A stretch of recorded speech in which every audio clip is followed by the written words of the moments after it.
Thanks for coming, everybody. As Mark said, my name's Noah. I competed in the NCFCA. I graduated in 2017. I've been coaching Lincoln Douglas ever since. So what I'm going to do is give you a sort of introductory overview of Lincoln Douglas debate theory. It's not going to be anything really detailed or abstract. It's just the bare bones of what you need to know in order to understand how the format works, or how it's supposed to work, at least. And that can help you structure your decisions when you're judging. So a lot of this is going to be pretty basic. Some of you who are already experienced in the league, this might be a little bit repetitive for you. If you have any more detailed or more technical questions, I'm perfectly happy to take those at the end. But for now, we're just going to start with the basics.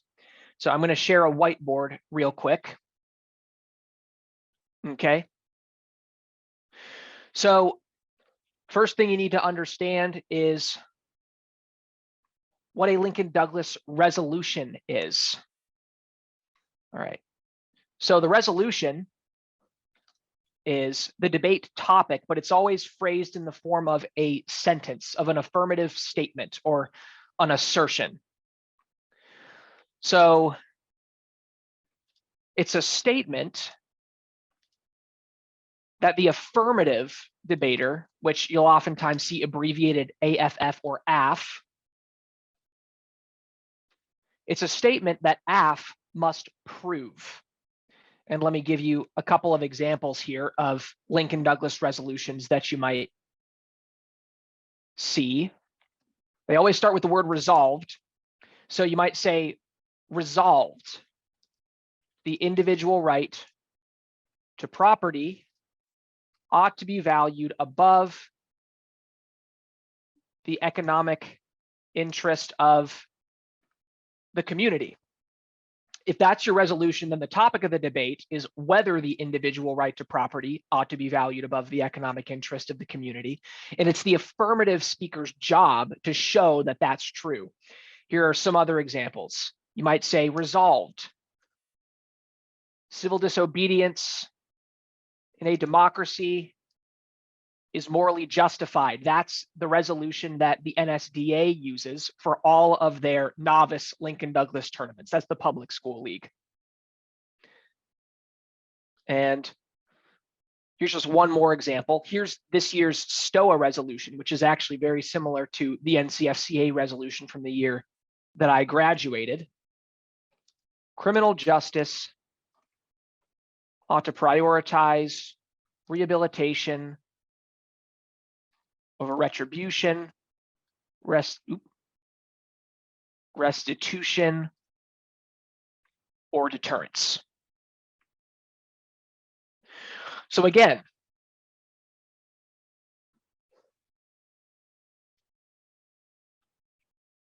the affirmative's job is to prove the resolution. The negative's job is simply to prevent AF from proving the resolution. So if you ever hear debaters talk about the burden of proof during the round, this is probably what they're trying to emphasize. The affirmative's job in a debate round is actually a little bit harder, a little bit more difficult than the negative's job in a debate round. The affirmative has the burden of proof, which means technically, if you get to the end of the round and you're on the fence, you can't decide either way. In those situations, you should actually lean toward the negative, because the negative does not have the burden of proof. The affirmative does. So if by the end of the round, the resolution hasn't been demonstrated, then the negative team should win by default. Now, there are lots of ways that advantage for the negative is balanced out. So that's one of the reasons that the affirmative speaker goes first and last. They get the first and the last word of the round because their job's tougher than the negatives is. And that's true across all debate formats, not just Lincoln Douglas. Does anybody have any questions about that so far? This is relevant to you, the judge, because your job basically is to be the person who decides whether or not these burdens have been upheld, to decide whether or not the resolution has been demonstrated, given the arguments made in the round.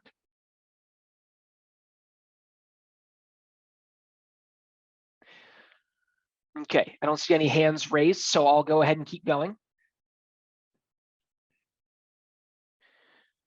So for those of you who are not familiar with Lincoln Douglas, it's a one-on-one format. So there's no teams. There's just one affirmative debater and one negative debater. And each round lasts about 40 minutes long. And it's organized this way. So there's the AC.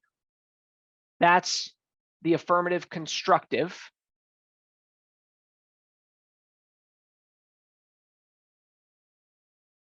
And then there's always going to be cross-examination.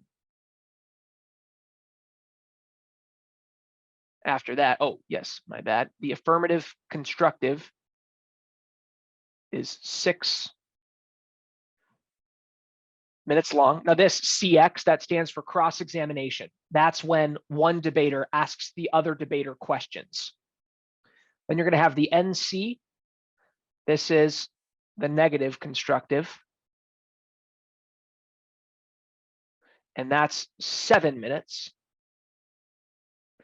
Then you'll have another cross-examination. That's another 3 minutes.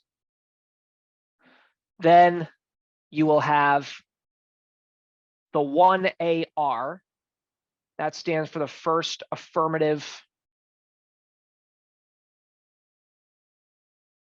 rebuttal, and that's 4 minutes.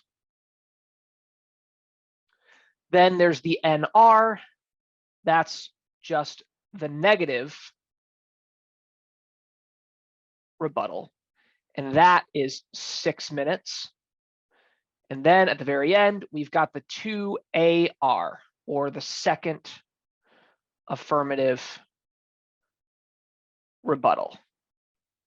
And that is the shortest speech of the round. That's only 3 minutes. So that all adds up to, let's see, 9. Well, there's also going to be 3 minutes of prep time for each debater that they can use in between their speeches to prepare their remarks. So in total, this round's going to run 40 minutes of active speaking or prep time. Now, here's what those debaters are going to try to do in those speeches. Let's see, hold on.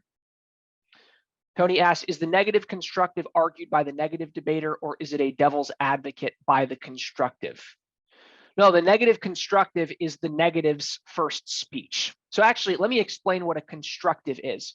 The reason those speeches are called constructives is because that's when both debaters are constructing their case. That's when they are building the main arguments that they are going to carry through the rest of the round. So in general, the rebuttals are only supposed to be about the arguments that were presented in the constructive speeches. Now, debaters can bring in new information in the rebuttals. That happens quite often.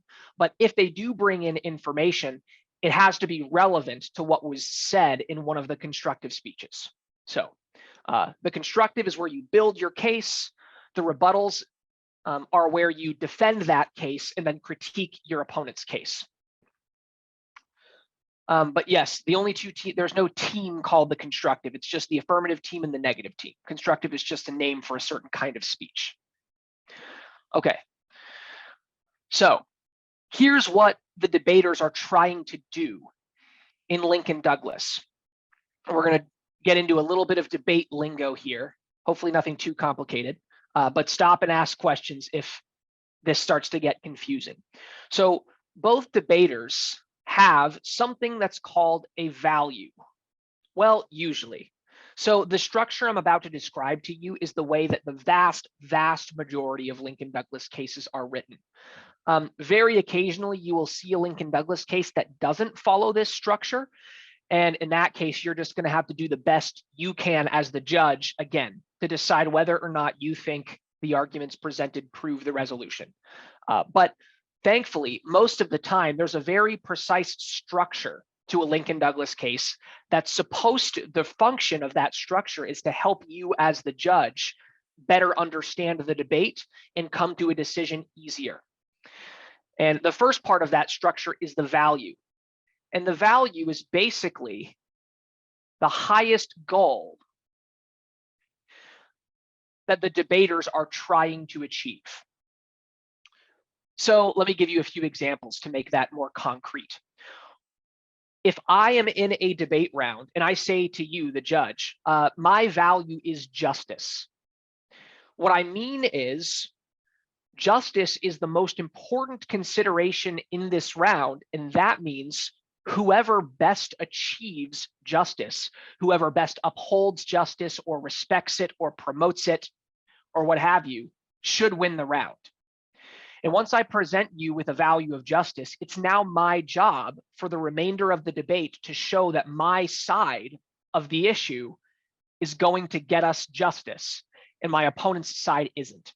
So to go back to that example from the last whiteboard, if you will, let's take the NCFCA's resolution this year about the individual right to property and the economic interests of the community. Let's say that I'm the affirmative. Well, if I'm the affirmative, I'm trying to prove that that's true, right? I'm trying to prove that the individual right to property is better than the community's interest, or that we should prioritize it. Well, then I might say this, Judge, my value is justice. And I think justice should be the highest goal because it is a categorical moral obligation. It's a moral duty to uphold justice, and that moral duty outweighs all other practical considerations. Now, here's the thing, Judge, if we want to uphold justice, we're going to have to respect people's fundamental rights because that's ultimately what justice is. Justice is respect for the rights of individuals. Well, that means that we should vote affirmative because the affirmative side is upholding the individual right to property. We are going to do whatever it takes to make sure that people's rights are protected. Therefore, we're upholding justice better than we would if we didn't value the right to property. So since I value justice and I achieve justice better than my opponent does, I should win your vote. Now, when the negative stands up, they're going to say the opposite. Now, let's assume for the moment that the negative side agrees to the value of justice. That doesn't always happen, but let's just assume for the moment that the negative stands up and says, I agree with the affirmative that justice should be the highest goal. This round should be based on whoever best upholds justice. Well, it turns out that my opponent's actually wrong, that protecting the individual right to property is the best way to uphold justice. And here's why. We all recognize that the rights of individuals have to be limited for the sake of justice. So, for example, you might have the right to own and use a firearm, but you don't have the right to use it on whoever you want, whenever you want. There are lots of rules in place that restrict your rights to own and use firearms. And why do we do that? To uphold justice. Because if we didn't have any laws that limited people's rights, people would commit injustices all the time. If there was no law against murder, people would commit murder. If there was no law against theft, people would commit theft, and so on and so forth. So really what we need is a set of reasonable restrictions on individual rights. That's what's going to uphold justice. And then I might go on to explain how the right to property can be abused and give you some reasons to think for that, because of those examples, that we should restrict it. So in a debate round like that, the real question is whose side best upholds the value of justice. And it doesn't have to be justice, of course. I'll just give you some examples of common values in Lincoln Douglas. Actually, let me write some of these down. So justice is a really common one. Liberty is a really common one. Maybe human dignity. You'll hear that one a lot. Human dignity. That just basically means the intrinsic value of human beings. Maybe you'll see democracy. Maybe you'll see social stability. That's a really good one. That's less popular, but still very good. You might say security.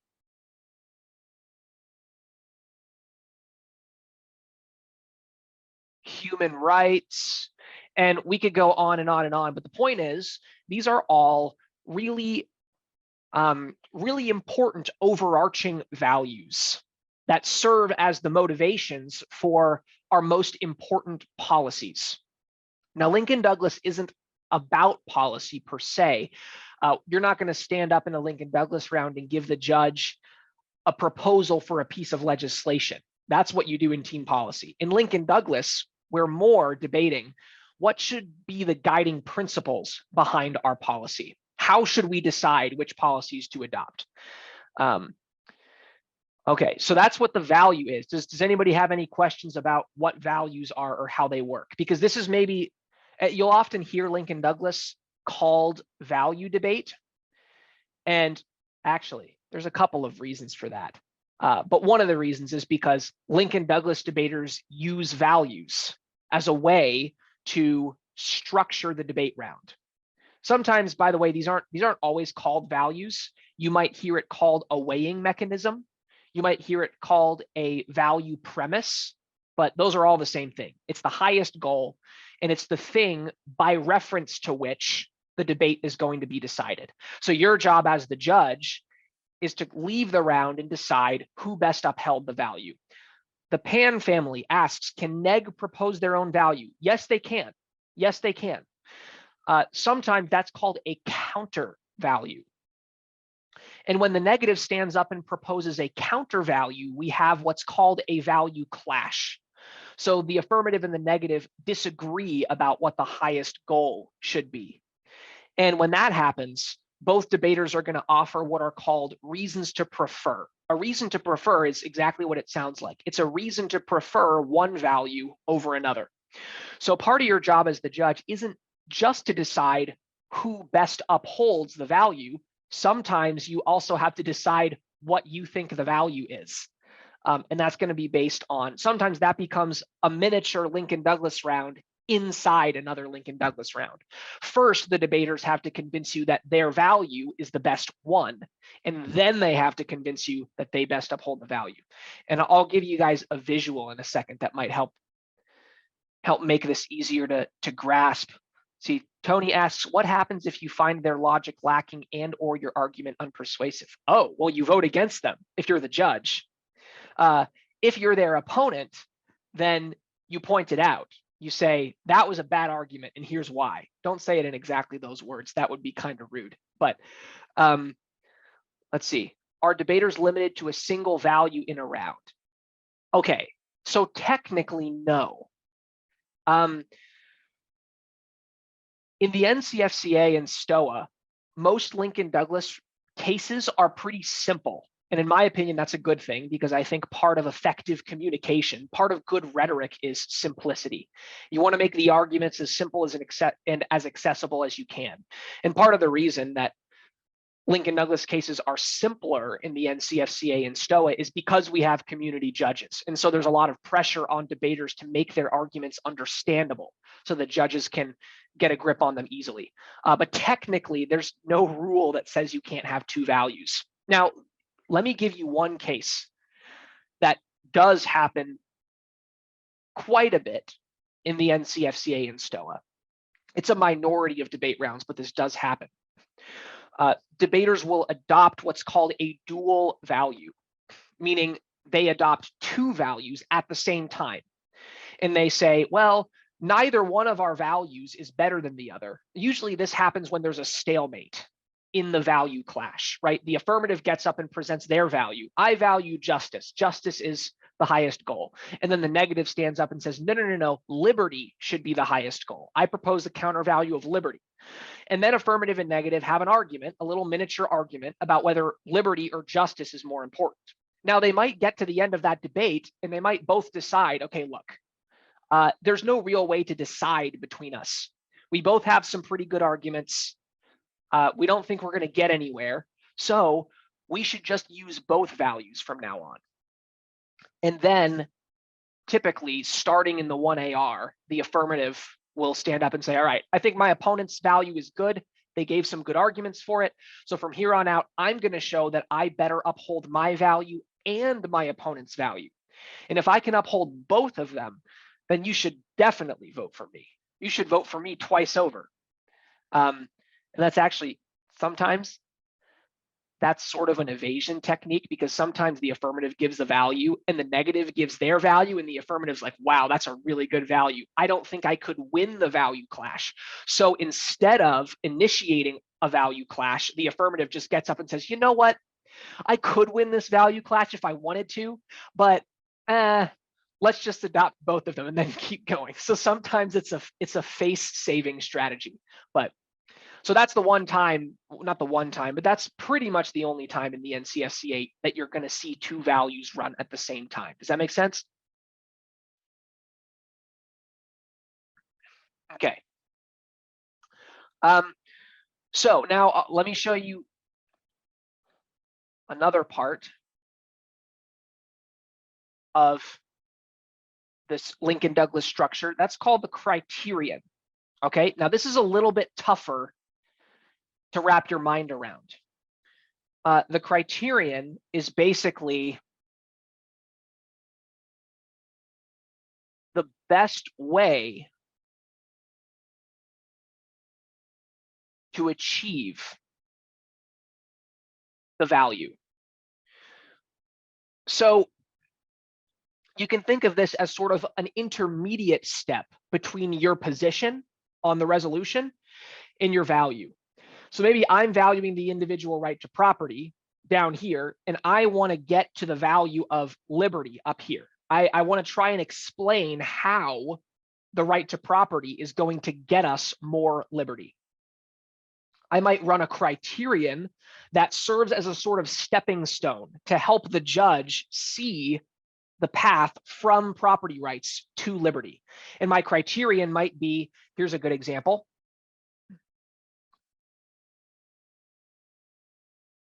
Limited government. Now, limited government would be a good criterion for liberty, because when we place limits on government power, the government is less likely to abuse its authority. And that means our liberty is safe. It's safe from intrusion by the government. So I'm going to get up in the round and say, well, my value is liberty. We're going to achieve the value of liberty by upholding the right to property. How, you ask? Well, that's a good question. Through limited government. We're going to value the right to property. And when we value the right to property, that limits government power. And when we limit government power, we have more liberty. So it's sort of a three-step argument, if that makes sense. And actually, let me just transition to the visual now. I'm going to give you two visuals, actually. So this is a diagramming technique that I use for all my debate students to help them understand debate theory. A Lincoln-Douglas case is really like a series of, sorry, there's a fly, a series of bubbles, okay? So up here is my value. My value, that's what I'm trying to get to, right? That's my ultimate goal. Here's my criterion. Again, that's the intermediate step from my position to my value. And then there's this, my position on the resolution, okay? So once I give the judge these three, by the end of the first 2 minutes of my speech, the judge should know what all three of these things are, right? So if you're the judge, make sure you're keeping an eye out for these in the first few minutes. Now I should add a caveat here. Not every Lincoln-Douglas case is going to include a criterion. Sometimes it will just be a value. And actually, I think that's better because it makes things a little bit less complicated. So I normally encourage my students not to use a criterion unless they need it. Basically, the criterion should be there if it makes it easier for the judge to understand the connection between your position and your value. But if you're in a round and you don't hear a criterion, don't worry. It's not like the debaters aren't breaking any rules or anything like that. They're just running with a value. But lots of cases are going to have a criterion. So once the debater gives you the value, the criterion, and their position, now it's their job to convince you that these bubbles are all connected. Let's see. Tony asks, is there LD debate flow sheet like for team policy debaters? Yes, there is. There is. And we're going to get to that in a few minutes. But first, it's the debater's job to connect these bubbles for you. So now they're going to have, the only thing in this chart that's not really a link between bubbles is their RTP, or their reason to prefer, for their value. The reason that you should agree with them that their value is the highest goal. Then when they give you a criterion, they're also going to give you a reason to prefer for the criterion. Sometimes, by the way, this is also called a value link. And sometimes this is called a criterion link. You don't have to remember all this terminology, by the way. I'm just giving it to you now, just in case later you hear it and like, oh, well, now I know what that is.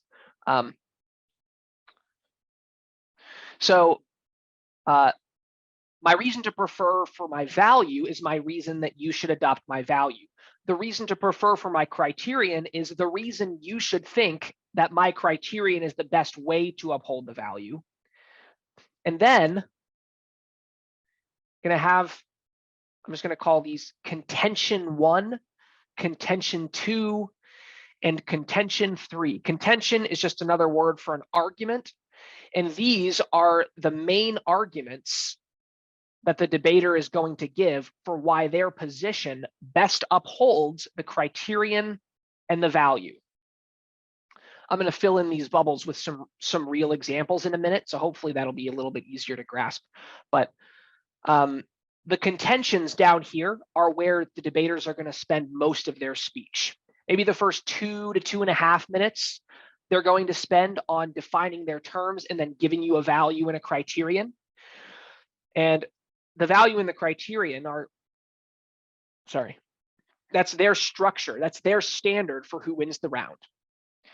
And then they're going to spend the rest of the debate showing how they uphold their standard, why they meet the standard that they set out and their opponent doesn't. Okay. Now let me fill these in. Oops, holding my pen backwards. That's why. All right. Let me give you some examples. Let's use the example I was giving a minute ago. Let's say my value is liberty. Again, that means that I want liberty more than anything else. Liberty is the most important goal in my mind. Then my criterion is limited government. Limited government. And my position, if it's this year's NCFCA resolution, is property rights. Okay. So let's see how we might fill in these gaps. Let's say I want to defend liberty. What sort of argument could I give there? Maybe I'll say, well, actually, let's just make it super simple. I'll just say liberty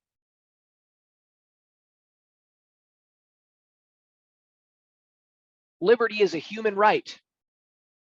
That means we have a moral obligation to protect it, right? Okay, so that's my reason to prefer for my value. That's why liberty should be our highest goal.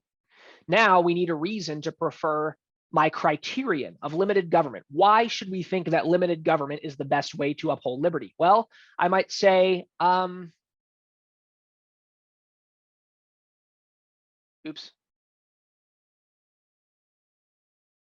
government is the greatest threat to liberty. And I might cite some statistics about abuse in the 20th century by communist regimes who killed lots of their citizens because they had too much power. And I might say, look, by far, governments have killed more people than any other force on earth. And so if we want to protect liberty, the people we most have to watch out for are government officials. That means the first thing we've got to do, the first line of defense when we're upholding liberty, is making sure that we're limiting government power. Now, I might have two contentions here. First, I might say, well, here's a simple one. Property limits government power. And I might give some historical examples. Look, here's some times where governments wanted to do bad things, but they couldn't because their people's property rights were strongly protected, right? And then maybe my second contention is ignoring property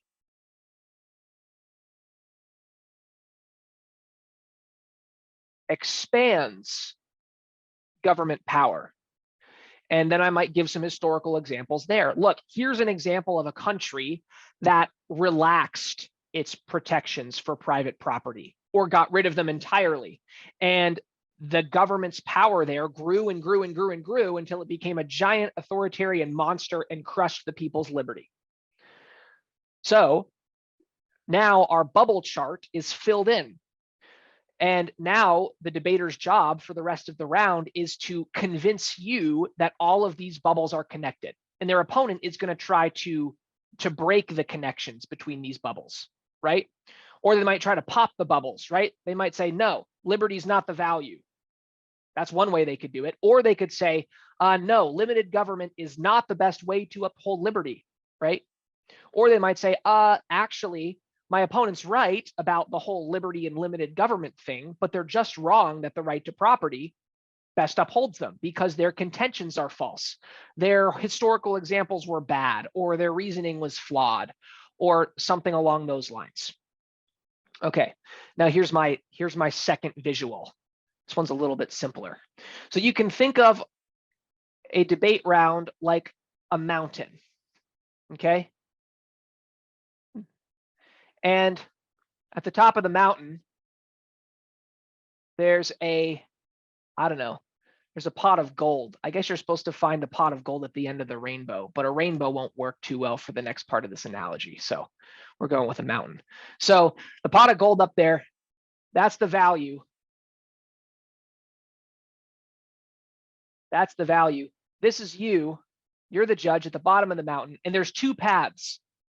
There are two paths up the mountain, right? There's the affirmative path. And I don't know why affirmative is always just blue in my brain and negative is always red. That's not actually a thing. I think that's just something peculiar to me. And then there's a negative path up the mountain. Okay.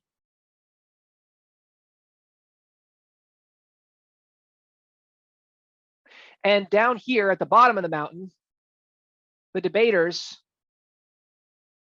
are offering you arguments for why you should take their path. Maybe the affirmative says, well, my path is quicker. And the negative might say, well, my path is less dangerous and my path has been hiked. My path has been trod by thousands of judges before you, or in this case, since it's a Lincoln Douglas round and we're talking about liberty, look, lots of countries have used my way of getting up the mountain and they got liberty. And then affirmative might say, well, yeah, but times are changing. And look, I found a new path and this path is much faster and much more efficient. It's a better use of your time. Pick my path instead. And of course, the paths here are metaphors for their sides of the resolution. So in this resolution, the affirmative's path is property. And the negative's path is the economic interest of the community, but we're just going to put prosperity because those are basically the same thing. Right? And your job as the judge is to decide, okay, who made the best case for their path up the mountain, right? Who am I more confident is going to get me all the way to the pot of gold without incident? That's pretty much what's going on. Although, of course, this is assuming that they accept the two values, right? But we talked about before, sometimes there's a value clash. So in that situation, there's a second mountain over here. All right. And there's another pot of gold. And now, instead of trying to convince you that his path is a better path up the mountain, maybe the negative is convincing you, No, judge, you know what? There's a much cooler mountain over that way. You know, this is a nice mountain and but all you get at the top of this mountain is liberty. If you climb my mountain, you'll get justice, which is way better. So basically, you got to decide which mountain you want to climb. And once you've decided that, you have to decide which way you want to go up. And it's the debater's job to convince you which mountain to climb and how to get up. One last thing I'll say, because somebody asked about the flow earlier. A flow chart it's basically a page, and you'll be provided with flow sheets when you go to NCFCA tournaments. I believe they give you printout versions of those now. And it's got a bunch of columns, and the columns just represent the different speeches. And that's just where you take notes. And I would say the best judges are the judges who pay meticulous attention to the flow and who write down as much as they can, because a lot happens in the Lincoln Douglas round. I mean, kids who compete in Lincoln Douglas are trying to answer some of the most contentious questions in political philosophy and value theory in 40 minutes. So the arguments are sometimes going to be a little bit condensed, and that means you've got to pay really, really close attention. Both just out of respect for the debaters, because they've put a lot of work into those arguments. I mean, I've got some debaters who have been working on their cases since July, and they won't go to their first tournament till December. So, but the second reason is because it helps you distinguish between the arguments that were actually made in the debate round and the arguments that you wish had been made in the debate round, because every judge goes into the round with preconceived biases, right? You probably have really strong opinions about property rights already. Like, some of you heard the argument that I gave for the negative, the example argument on the last whiteboard, and thought, oh my gosh, that's a terrible argument. And it's okay for you to have biases, because you're a human and humans believe things. There's nothing wrong with believing things. But when you go into the debate round, you should only vote based on the arguments that were made in the round.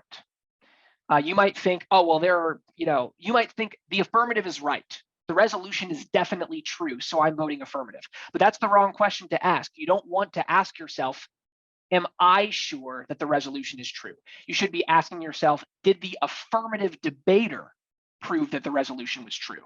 If the answer is yes, vote for the affirmative. If the answer is no, vote for the negative. That's pretty much all I have to say on that score. And actually, one last piece of advice. I hear lots and lots of judges express anxiety about whether they're qualified to judge debate rounds. If you are worried about whether you're qualified to judge a debate round, that is the best indication that you are qualified to judge a debate round. Because debate should be about communicating with the average person. It should be about effective rhetoric. And an effective rhetorician is someone who's able to connect with somebody who doesn't know a lot about the topic and who's able to explain complex ideas in a way that's accessible to everybody. So if you feel lost in a debate round, that is the debater's fault, not your fault. And if you felt lost, don't be embarrassed to say that on the ballot, because if you really were lost, that's the most important feedback they could possibly get, is I was lost, because their number one goal in a debate round should be to make sure you are not lost. I always tell my students, the number one rule of debate is the KISS principle. Keep it simple, stupid. So if they're not keeping it simple, that's on them, not you.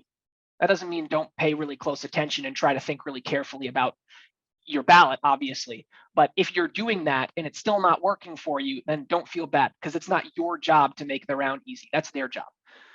Tony, what sort of things provide the best feedback a judge can provide for debaters? Oh, this is a really good question. A really good question. So the first thing is any part of the argument you didn't understand. It's like I just said, their most important priority should be making their material accessible to you.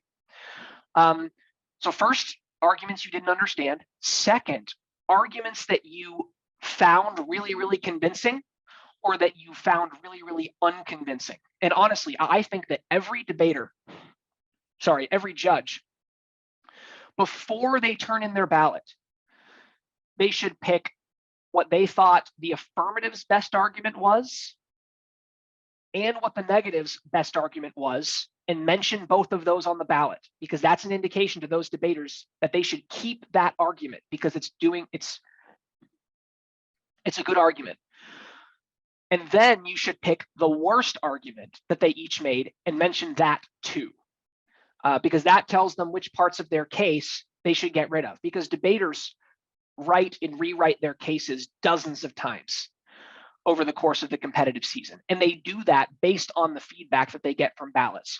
So the worst thing that can happen at the end of a tournament from a competitor's perspective, and I'm telling you this as someone who was once a competitor, is opening up your ballots when you get home. Well, we used to have manila envelopes full of paper ballots. Now they're just digital, which is kind of lame. But opening up your virtual manila envelope and seeing a bunch of ballots that are just blank. It's like the judge checked the box, they decided who won, and then there's like no commentary. That's just really depressing because it's not a lot of information, right? Every debater wants to get better next time. And most debaters do spend a lot of time working on their cases because debate's really, really fun. I mean, even people who think they're going to hate it when they get into it usually end up getting really excited about it and working really, really hard on their cases for several months.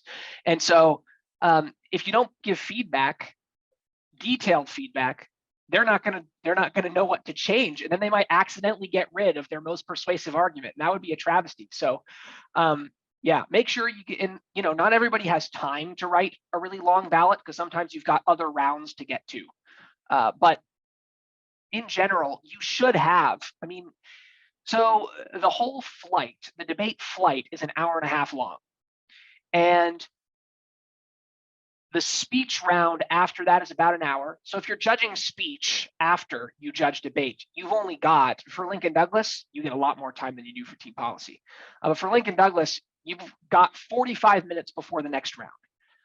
I would say that's plenty of time for you to carve out a few minutes to give some detailed feedback to the debaters, because debate is really, it's a communal activity, right? The debaters have to be engaged, but the judges also have to be engaged or nobody's going to get better. It'd be like football players who didn't know what the score was at the end of the debate round, right? Very little guidance in terms of how they can improve. Another thing you can do, I would do this last though.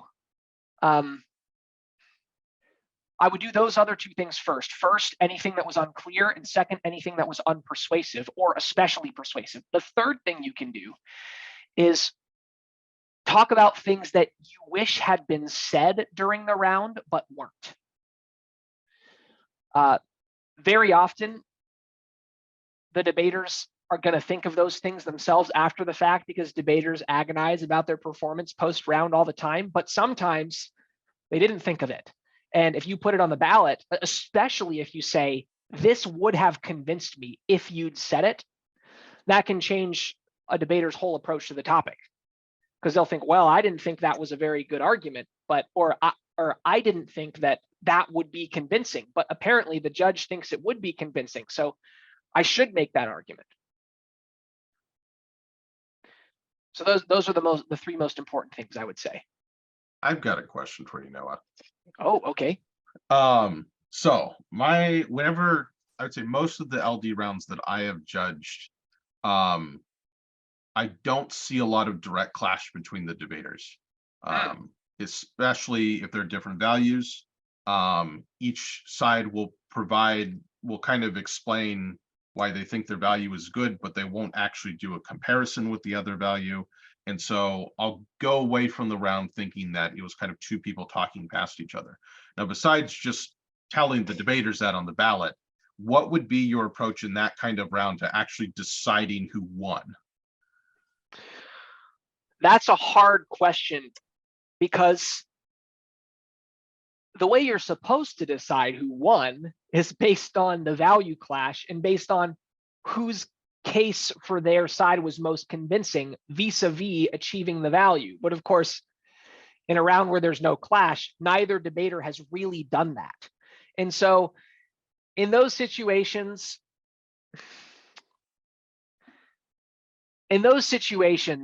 honestly, well, okay. So the debate coach side of me says in situations like that, you should vote negative because affirmative has the burden of proof. And so if no one really proved anything in the whole course of the round, then the negative should technically win by default. But there's also another situation here, which is where the affirmative makes a really good argument, which the negative then entirely ignores. And if that's what you mean by no clash, then in that case, you should vote affirmative. Because if the negative doesn't engage with the affirmative's reasons for the resolution, then the affirmative has upheld his or her burden. They've shown the resolution is true, and then the negative just sort of talked. So then I would say vote F. But on the ballot, after a round like that, I would say to the debaters, you guys didn't really disagree with each other. And I needed you to disagree with each other because now I basically just have to pick somebody at random, like based on who was a better speaker or whose arguments were worded the best, or, you know, so on and so forth. And I would rather not have to decide the round on that basis. I would rather decide the round based on who won the argument, right? But yeah, again, always a good rule of thumb. If the round is weird or it doesn't have a traditional structure, like they're not running a value, or they just don't clash, then always go back to what we talked about at the very beginning. The question at the end of the round is, did the affirmative side convince you that the resolution was true? Or did the negative prevent them from convincing you that the resolution was true? If affirmative convinced you the resolution was true, vote affirmative. If they didn't, vote negative. And that, by the way, could mean lots of negative debaters try to prove the resolution is false, because of course that's one way of preventing the affirmative from proving that it's true, right? If you prove the resolution is false, well, now affirmative can't prove that it's true, so you still win. But just go back to that rule of thumb. If affirmative convinced you the resolution is true, vote F. If not, vote neg.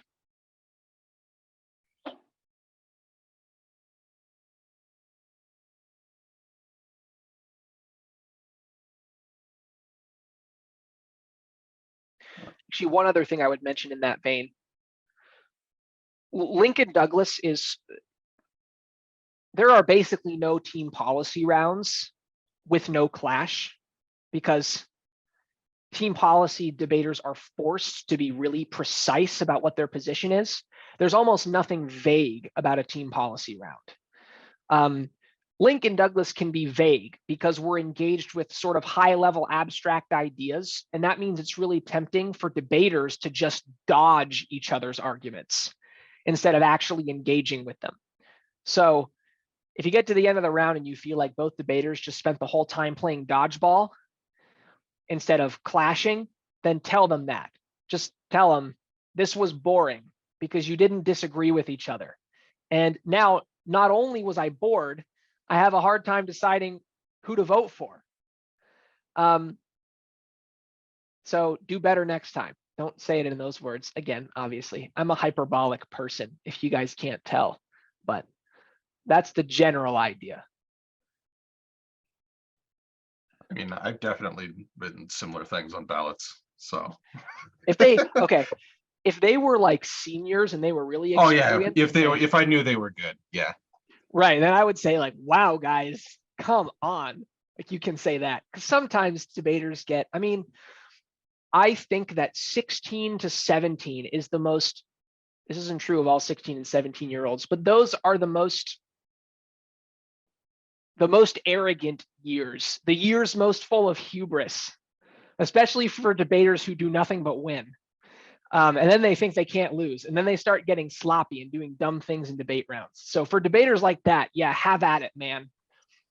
Just tear them apart. Don't call them names or anything, but don't pull your punches on the ballot, because A, that tells them they're not the best thing since sliced bread, and B, like it's going to make them even better. So ideally you want to, by the time they graduate, you want your debaters to be unstoppable, but also humble about it. Like they really can't lose, but they still believe that they could. That's the kind of debater that you want to produce. Okay. Any other questions?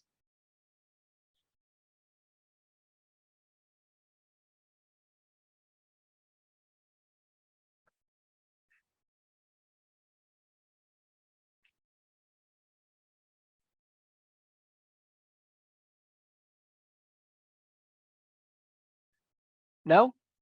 Okay, well, I guess I can turn it over to you if you, oh wait, oh, there we go. Hold on.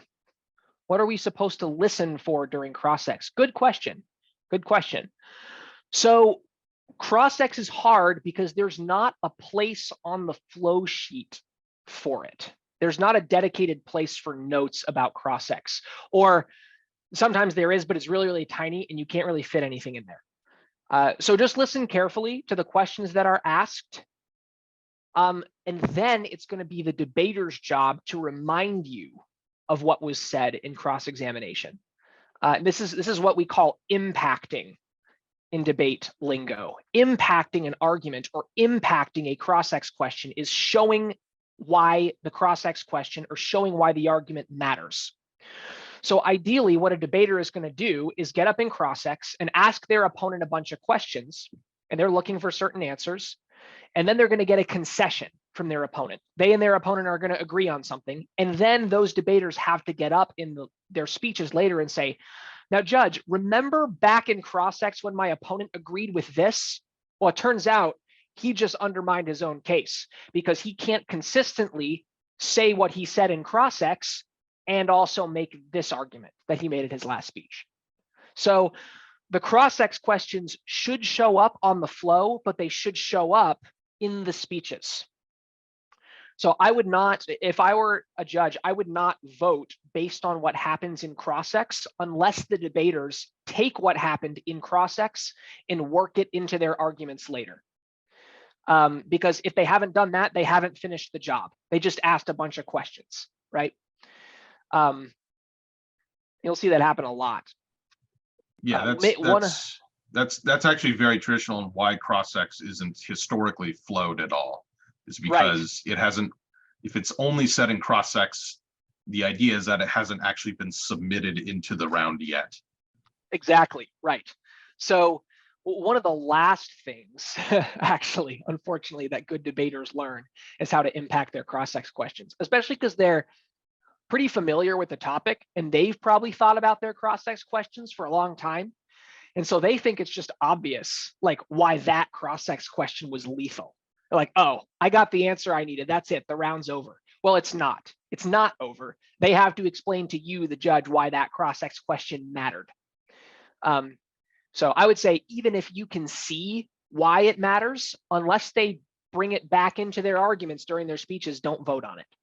And if they asked a really killer cross-ex question and then forgot about it, put that on the flow. Say, oh my gosh, you got them to admit blah. Why didn't you like ride that horse all the way to the end of the debate round?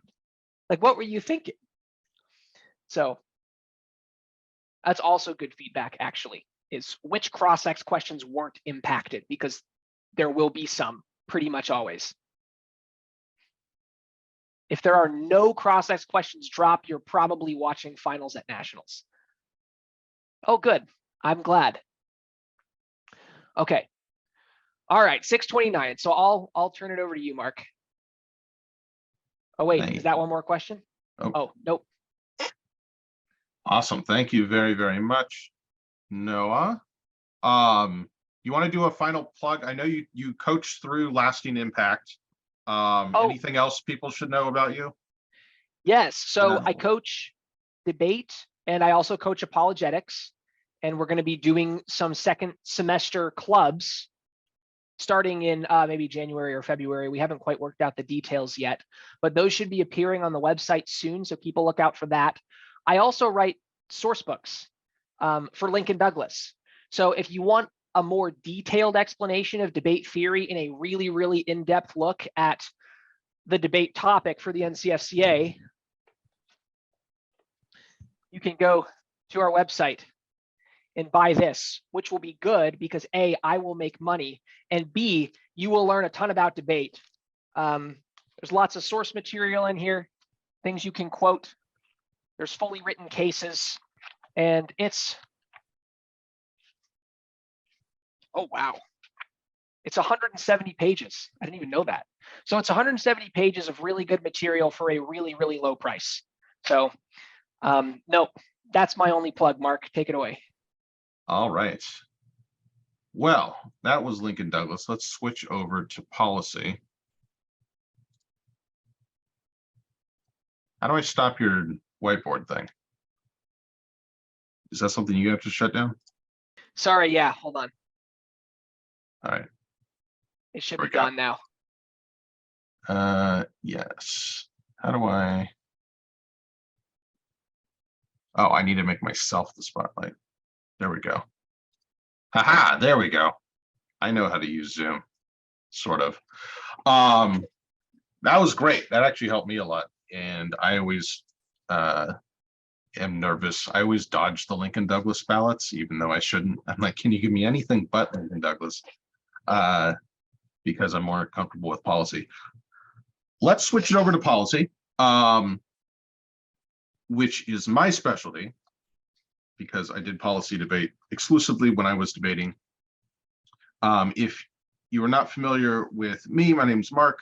I work with New England Debate. We partner with Lasting Impact a lot. I was fortunate to be able to coach side by side with Noah this summer up in Chicago, and do a number of other camps over the summer. And then I've been coaching various classes through both New England Debate and or in partnership with Lasting Impact. And I will be announcing my next semester classes very shortly. So this is how I judge a policy debate round. I'm not going to necessarily say it's the only way to judge a policy debate round, but I think it's a very reasonable way to judge a round. And I think most people who are policy debate nerds like me would say, yes, I may quibble, here and there with some things, but this is, your approach is pretty reasonable. So the very, very basics are that unlike Lincoln Douglas, policy debate is a 2v2 person activity. So there's two people on each team, and they are working together. The round is longer than in Lincoln Douglas, but a lot of the other fundamental things are the same. So there's an affirmative team and a negative team. There's a resolution that the affirmative team is attempting to prove true. And then the negative team is arguing against that. So for example, the NCFCA resolution this year is resolved the United States federal government should significantly reform its import and or export policy within the bounds of international trade. And then Stoa's is about foreign policy to Europe. I don't remember the exact specifics there. And here's where they get a little bit different. So Lincoln Douglas is about these kind of more abstract ideas. Policy debate is about specific policies, almost always by the government, by some government, usually the US federal government in these leagues. And the affirmative team is going to present what's called a plan. And their plan is going to be a specific policy that they are going to argue needs to be changed. And that policy falls within the boundaries that are set by the resolution. Once they've done that, which they'll do in their first speech, the entire round will become about whether or not that plan should happen, that policy change should happen. So in my mind, it's less helpful to think in policy debate about proving the resolution true than it is just asking yourself, should the plan happen? With some caveats there.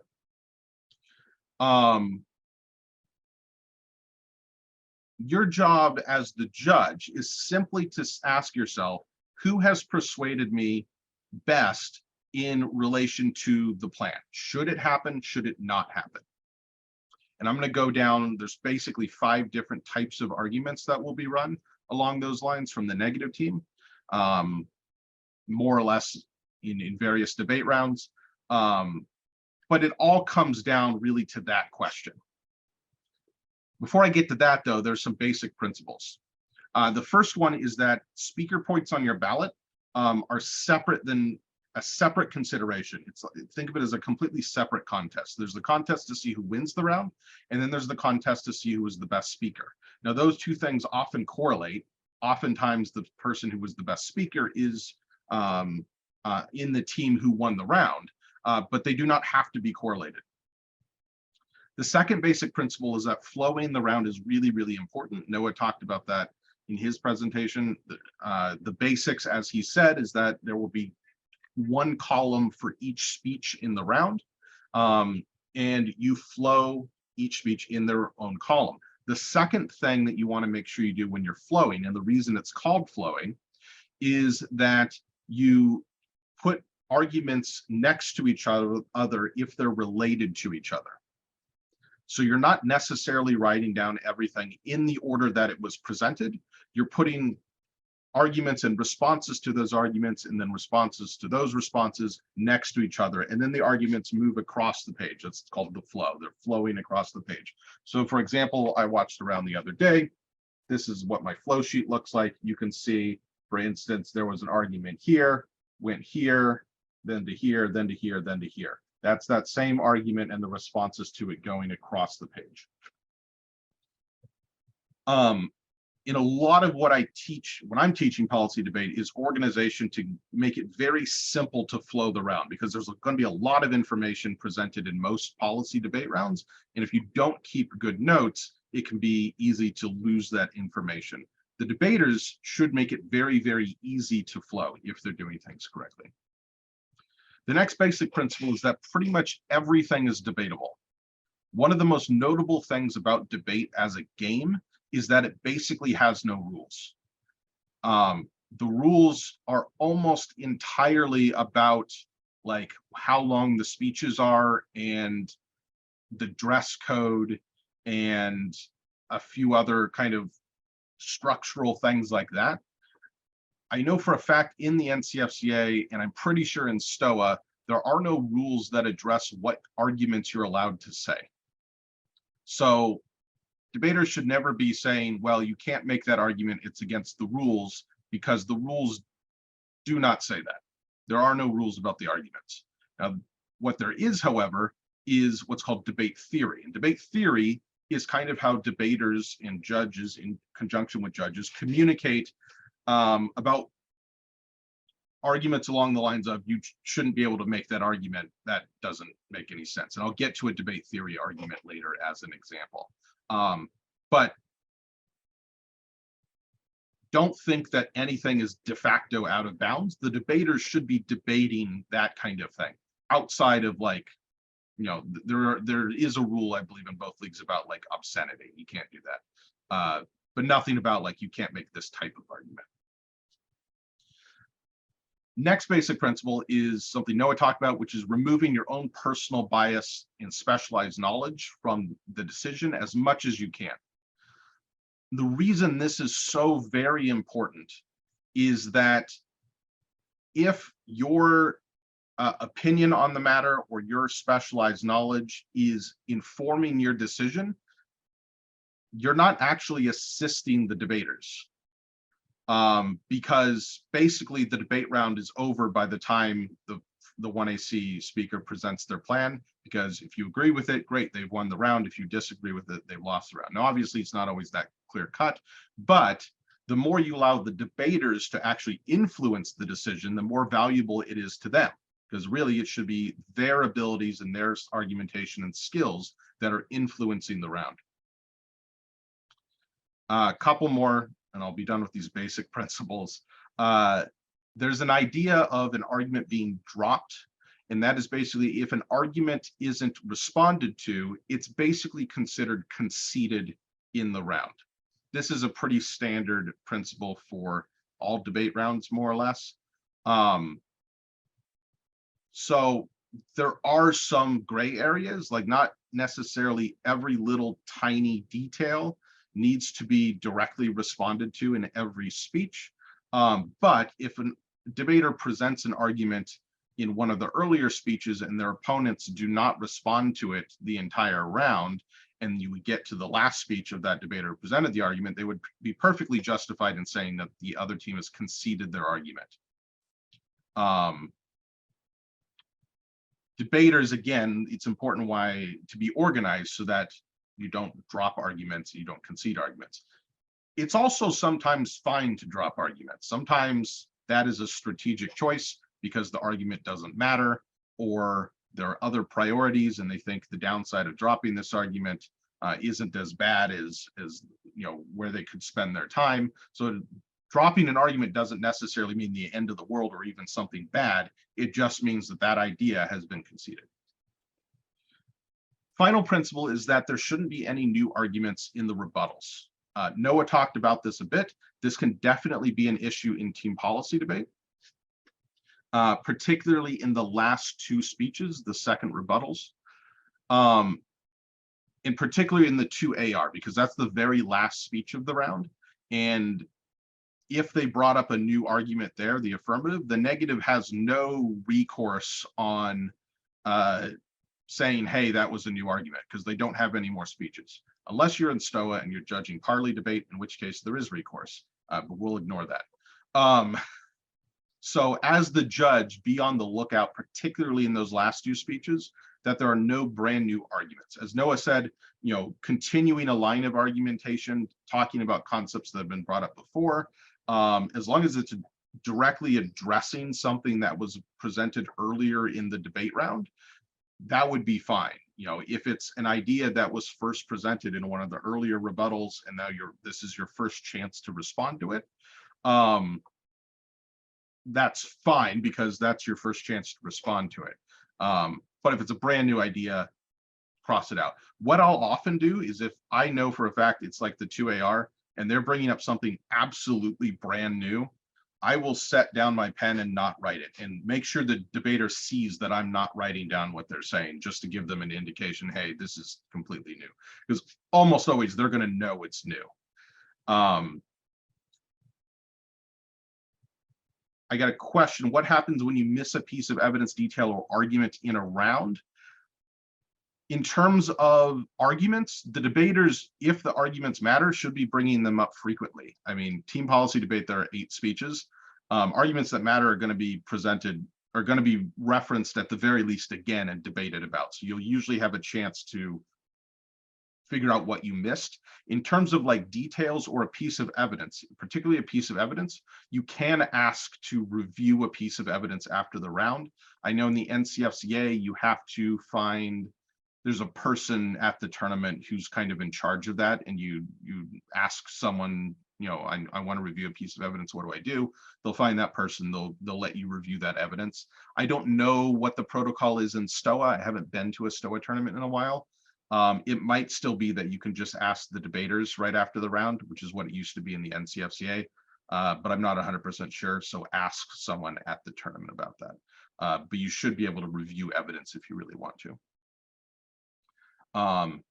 If you're missing like a specific thing and the debaters aren't bringing it up, probably didn't matter that much, or the debaters are being very, very unclear and disorganized, in which case you did your best, it's kind of their fault, and you should tell them so on the ballot. Again, probably be nicer than how I phrase it. Let's move on to the actually making a decision. Those are kind of basic principles that I want to highlight. In terms of making a decision, it all boils down to, should the plan happen? The negative team has basically 5 different types of arguments that they will use to try to argue that the plan shouldn't happen. And this is kind of the jargon you're going to hear in a policy debate round. And the jargon persists, even though it's kind of jargony, because it's useful. They're useful categories of arguments. They're not kind of jargon for their own sake.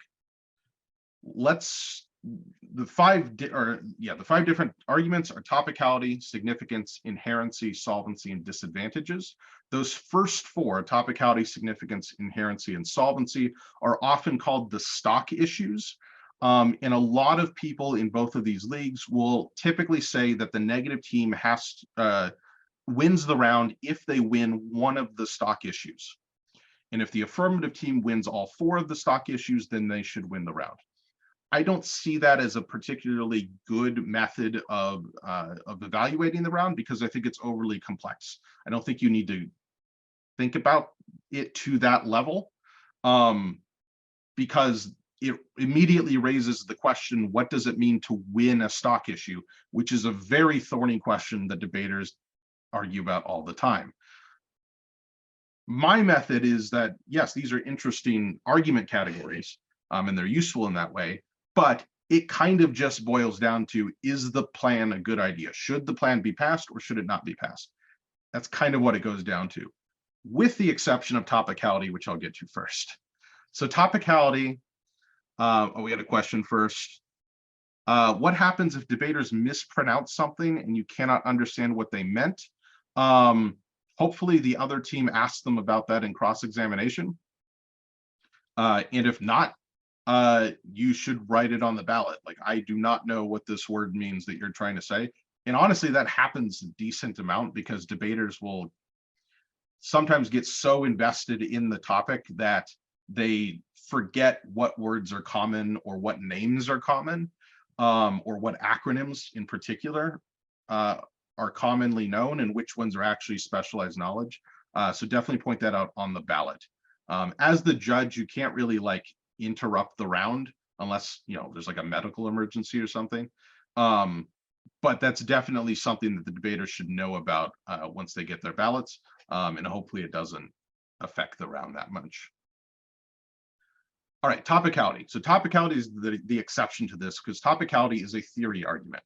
So topicality is an argument from the negative team that says the affirmative team's plan does not fall under the resolution.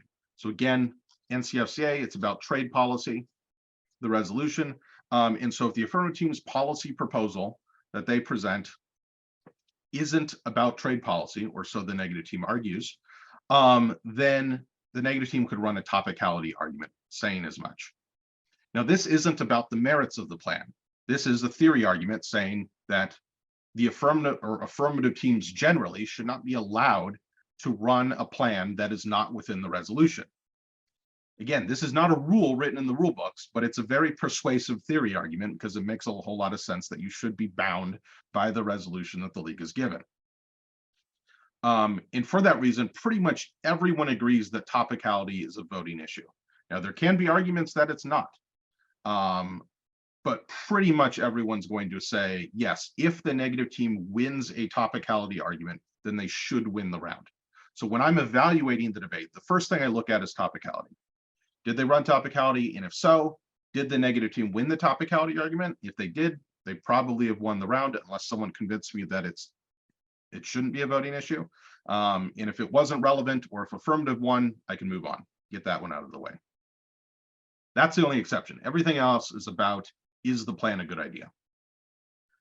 So the next one is significance. Now, I talked about how the affirmative team presents a plan, which is the policy proposal that they're saying we should change trade policy in this specific way. They also have what's called a case. And in policy debate, the case is the reasons why that plan should happen. And that is the entirety of the affirmative team's argument. Here's an idea of a policy that should change. Here's why it should be changed in this way. And obviously, like 95% of it is the case. Significance is an argument from the negative team that says the reasons that they have presented for why the policy should happen are not convincing. In other words, they're not as important or big or powerful, or even they could argue that those reasons do not exist. Oftentimes, the case arguments will be harms and advantages. Harms being, here's a problem that our plan fixes. Advantages being, here are the good things that our plan causes. They're kind of two sides of the same coin. Any argument that says, no, that isn't actually a problem, that harm, or it's not as big of a problem as they say it is, that's a significance argument. Significance, along with the next one, inherency, in my mind, usually mitigate the affirmative team's argument. They usually do not win the round by themselves. Rarely they can. But, unless the affirmative team is really abysmal with their research, there's going to be some reason to pass their plan. Maybe it has been weakened and diminished by the negative team, and that's kind of what significance is about. So then I will move on. Inherency. Inherency is kind of similar to significance, but it's relating to whether or not the harms or advantages are already going to either be fixed or come about, respectively. So if there is a harm about air pollution, and the affirmative team's plan is doing something, and they say, we're going to reduce the amount of air pollution, it's going to be great, people's lives will be saved. An inherency argument would be that, the government recently passed a plan that deals with exactly the same type of pollution, and it's going to do what your plan does already in 10 years' time. That's an argument to say, well, your plan really isn't needed. Again, this is diminishing the case. It's diminishing how persuasive the case is for that policy. Solvency is the next argument category. Solvency is about whether or not the affirmative team's plan will actually do the things that they say it does. Will it actually fix the harms or help the harms? Will it actually bring forth any advantages? And so again, we're looking at the case here. Does the plan actually provide these good benefits, or for one reason or another, is it going to fail at doing so? These three arguments diminish the affirmative team's argument. They diminish their position. So I like to think of it as mitigation, right? The affirmative team presents, here's these reasons to pass this plan. They're fantastic. It's really, really compelling to you. The negative team, through significance, inherency, and solvency arguments, can diminish how compelling that is. Usually these arguments will not diminish it entirely. Most rounds, there's still going to be some reason, even if it's a fairly weak one, why the plan might still be a good idea. That's where we get to disadvantages. Disadvantages, as the name implies, are bad things that the plan does. And this is where the negative team can really tip the scales, right? They can mitigate the affirmative case a lot, and maybe they can mitigate it entirely, but again, that's fairly rare. Disadvantages usually push it over to the other side, to where now we're saying, the plan isn't just going to have a small effect, it's actually going to have a harmful effect. And that's pretty much what disadvantages are. They're really straightforward. But they're kind of some of the strongest arguments in many, many policy debate rounds. And by this point, we have the tools ready to make a decision. The question is, should the plan happen? And with the arguments that you've been given from both teams as they've debated these things out, the negative team has probably diminished the affirmative team's arguments a bit. They've diminished their case. Maybe it's not as compelling as they made it sound to be in the very first speech. And then there's probably some disadvantages there. And your question is, okay, based on which arguments I think the negative and the affirmative team demonstrated to be true, based how important those arguments are, how do I settle on a straightforward kind of cost-benefit analysis? Does the plan make the world a better place, or does it make it a worse place? And if it makes it a better place, I vote affirmative. If it makes it a worse place, I vote negative. Many rounds, that will be enough to judge the debate round.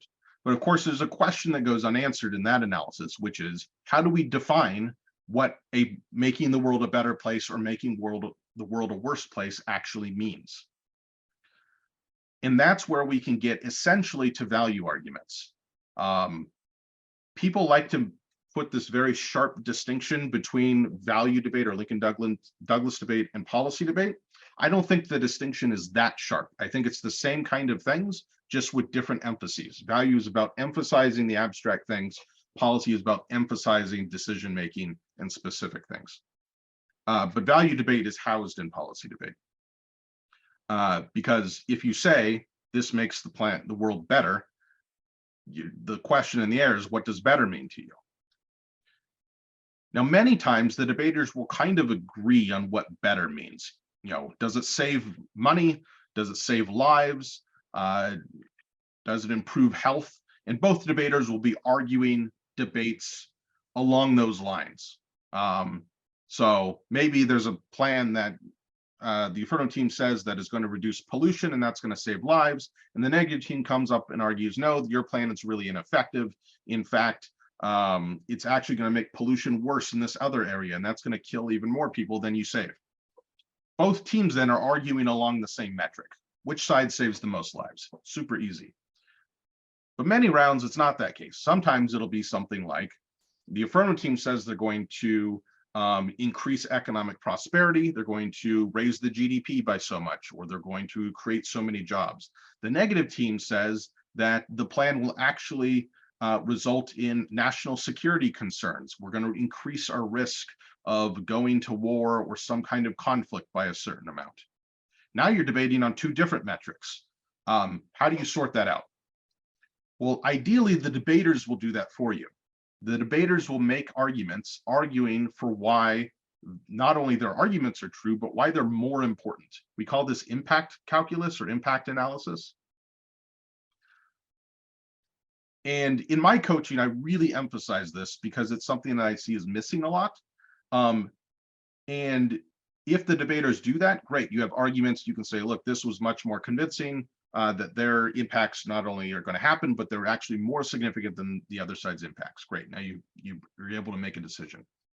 But if neither team makes those arguments, and now at the end of the day, you believe the plan will in fact increase the GDP by 1%, but increase our risk of going to war with China by 5%, how do you decide that? At that point, you just got to make a decision because you have to make a decision, but you should definitely tell the debaters on the ballot that I had to bring in my own judgment here, which one of these things is more important.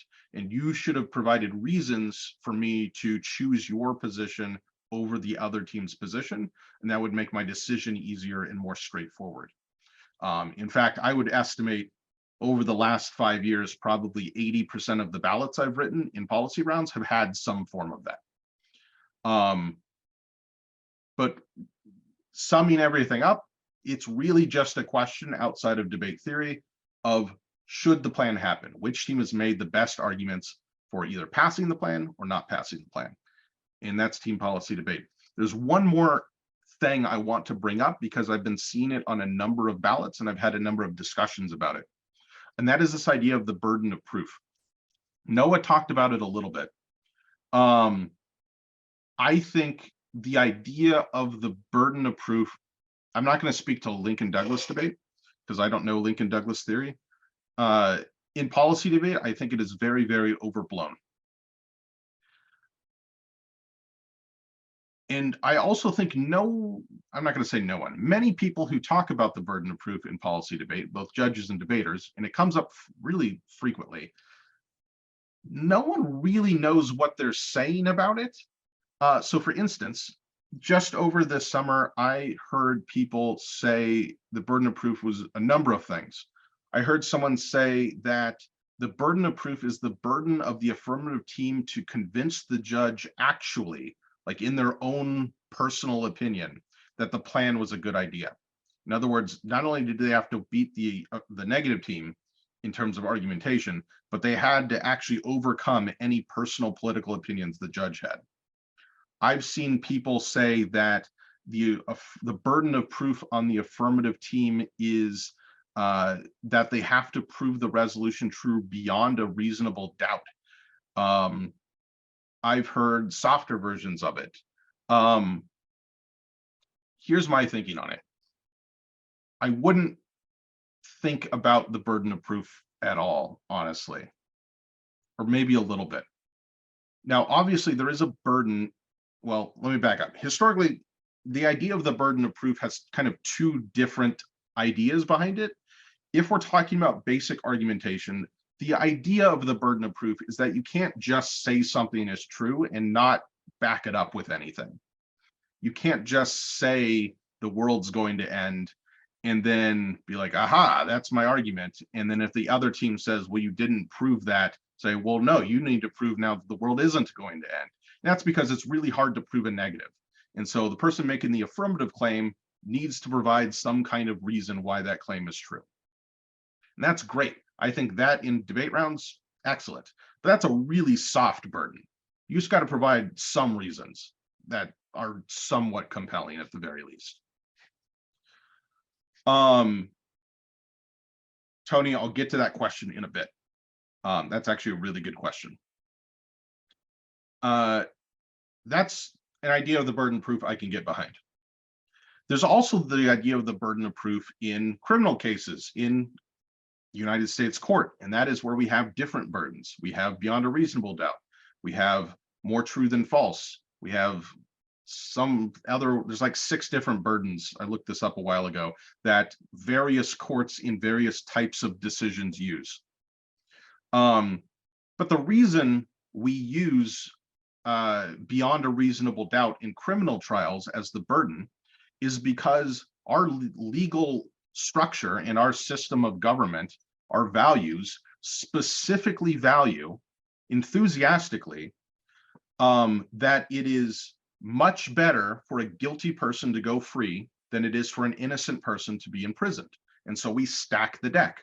We make it very difficult to send someone to prison, knowing that some guilty people will go free. We're cool with that, and I think that's great. I don't think that applies necessarily to policy rounds as a default. Now, obviously, I'm open to debaters making arguments about different burdens in the round. In fact, that would be super fascinating. I would love to judge that round. I think it'd be very interesting. But as a default, that doesn't make a whole lot of sense to me, because if we're making a policy decision, why would we have such a strong bias towards the status quo, particularly if we can see that the status quo is causing lots of problems? Now, people have come to me and said, well, you know, we should be slow to act when it comes to government power. And to that I say, sometimes the affirmative team's plan in a debate round is to eliminate government power. It's to get rid of a law.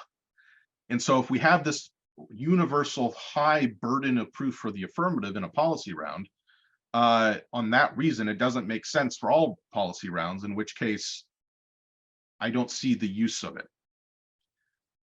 Also, I would really like debaters to express what they think the burden is. Now, I do think there are convincing arguments against to default to no change.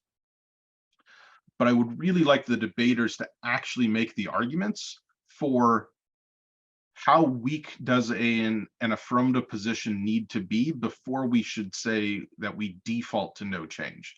Because I think the answer to that could be different based on the plan. In which case, why are we just saying burden of proof without any explanation and letting the judge figure it out? That's my spiel on burden of proof. I did write an article about this that's posted on the Lasting Impact site. If you look at the blog and look up burden of proof, you'll find it there, and I go into this in more detail. Moving on to Tony's question. What do you do? How do you judge when the negative team runs a counter case? More commonly called a counter plan. And it's basically the same thing, except you are, instead of deciding whether or not the affirmative team's plan is a good idea relative to keeping things the way they are, you're asking yourself, is the affirmative team's plan a good idea relative to the counter plan? So if you're not familiar, a counter plan is when, instead of just saying the affirmative team's plan is a bad idea, the negative team comes up and presents an alternative.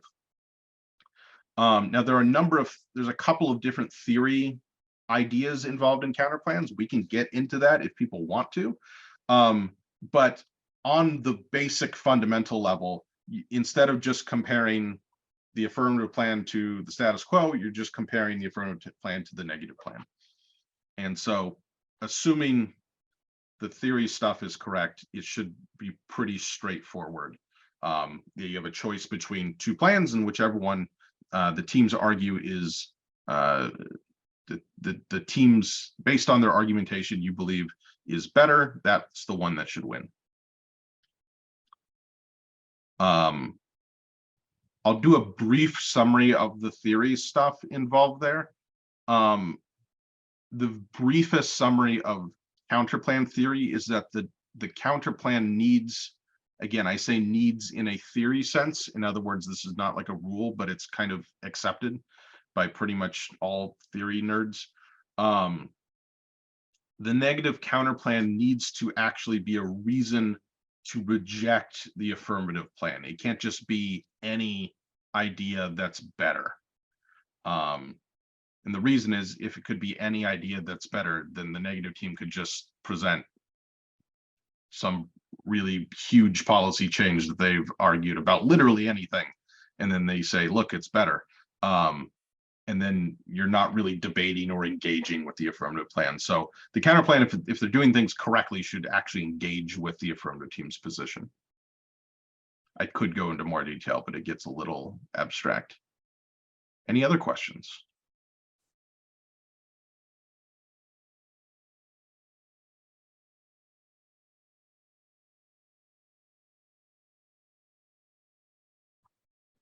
I will echo what Noah said in terms of being intimidated by the debate round.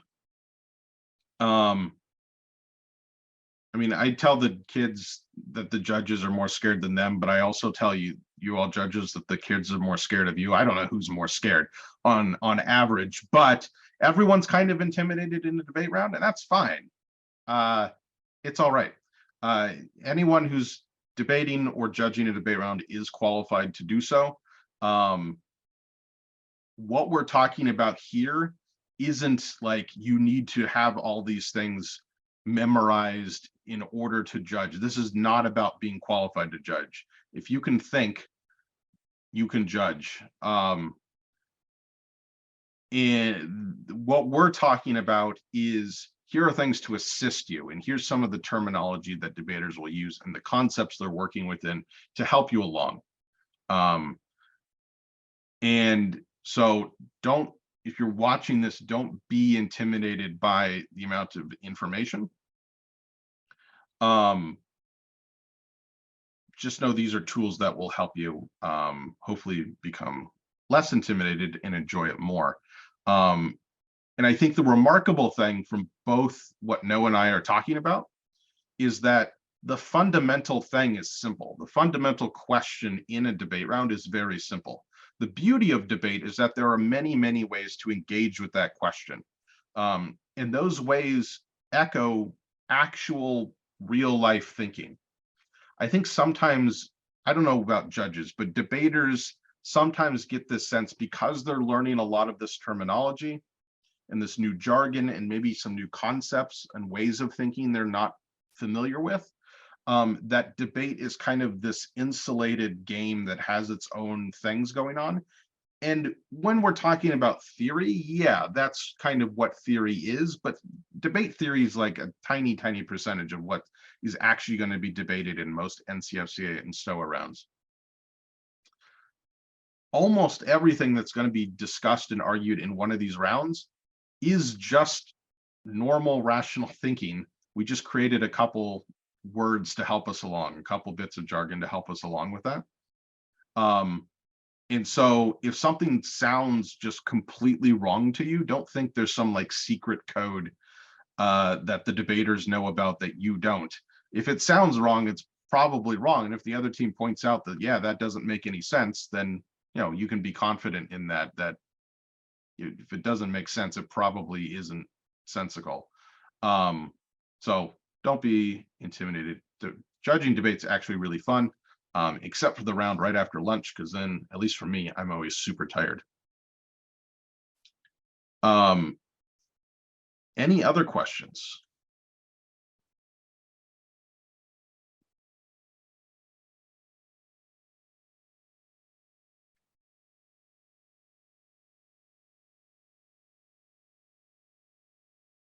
A question regarding evidence. You can say it out loud if you wish, or type it, either way.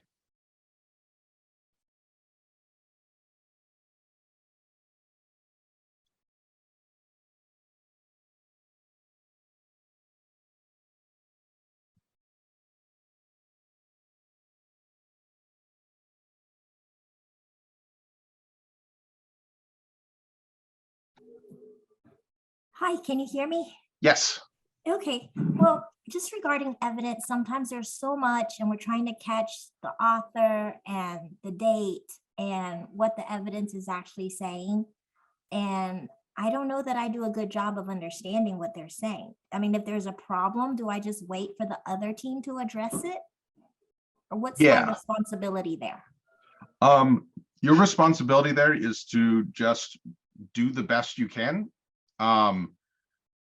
in terms of taking notes, and it's the debater's responsibility to be understandable. Again, you can ask to review evidence after the round if you want, which sometimes I will do if the evidence actually ends up being very important, and if both teams seem to be like interpreting what the evidence says differently, and it's kind of like important to my decision, that's when I'll ask to look at evidence just to see it myself.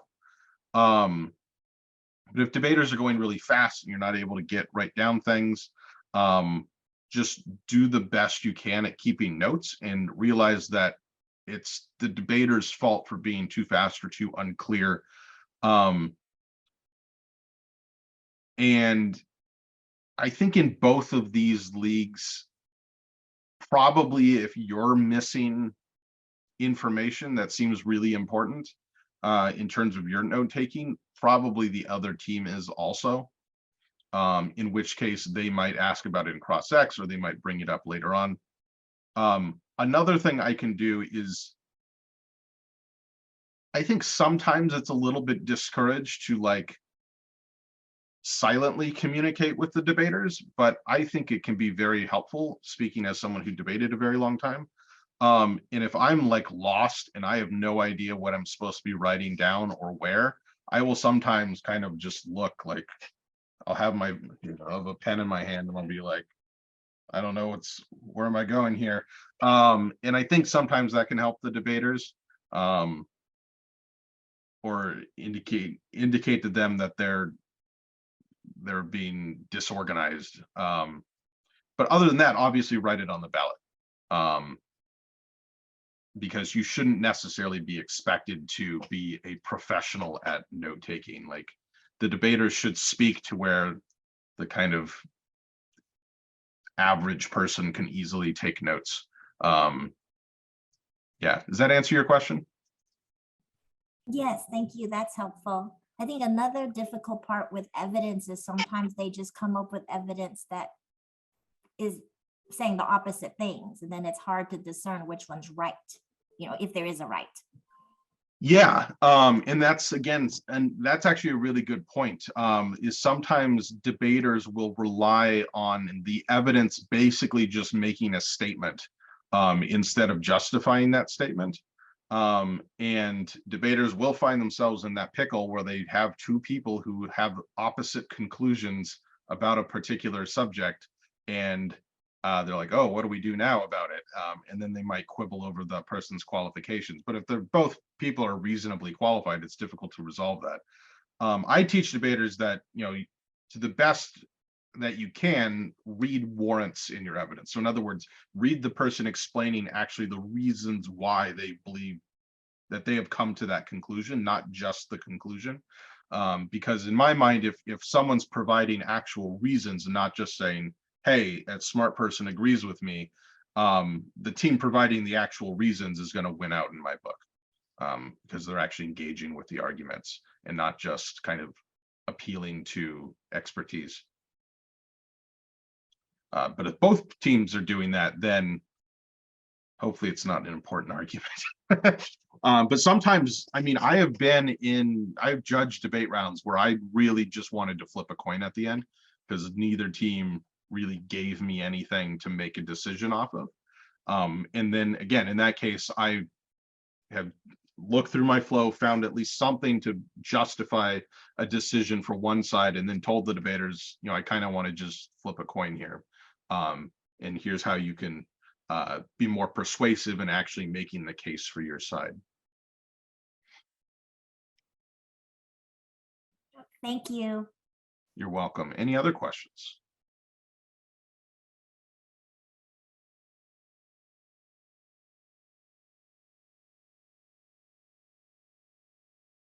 Oh, I did my part of this. I have written out as a resource, which I am posting in the chat right now. Feel free to share that around. It's kind of the notes I've been working off of for the last few years when doing this.